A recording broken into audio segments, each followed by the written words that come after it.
So about a year ago, a man came into my office and he sat down and he began to explain a little bit about his life. And he told me he grew up in a home that didn't believe that God existed. But lately, he's had a lot of questions. And so he looked at me and he said, "Will you tell me about Jesus?" And so we began to talk about Jesus. We started looking at several scriptures that explained from the Bible who Jesus said he was, what he said about himself, and what he came to do, to die for the sins of the world. And it's interesting because there were two things that Jesus said, maybe more than any other things. The first one was, "Believe in me." And the second one was, "Follow me." And I got thinking, what does that mean? What does that mean today?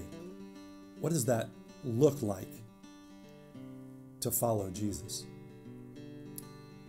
In the day that Jesus lived, it literally meant, follow me, follow me. Like literally, walk behind me, go where I go, hang out with me, eat dinner with me, listen to me, talk with me, ask questions. I can do all those things today. I can hang out with him in his word. I can still listen to him from what he said in the Bible and what was written down. But when you think about believing in him and following him, that can mean different things to different people. Like, you can believe that Jesus existed as a man. You can believe he was a good teacher. You can believe he was a nice guy.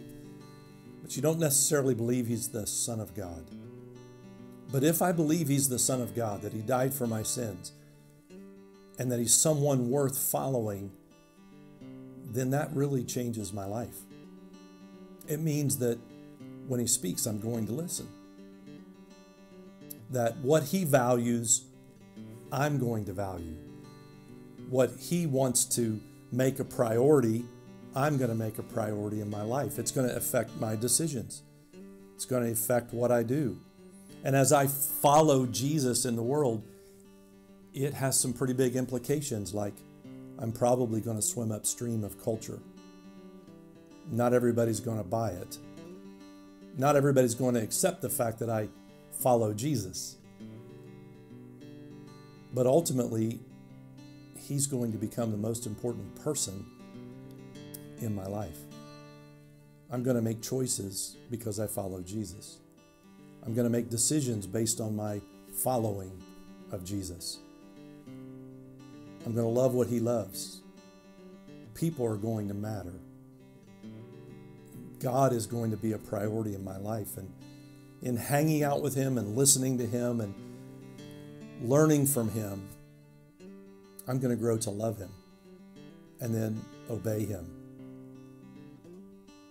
So, getting back to that conversation in my office, we kind of walked through that in various ways, and I asked him a question at the end, and I said, "So what would you like to do?" And he looked at me and he said, "I've decided. I want to follow Jesus."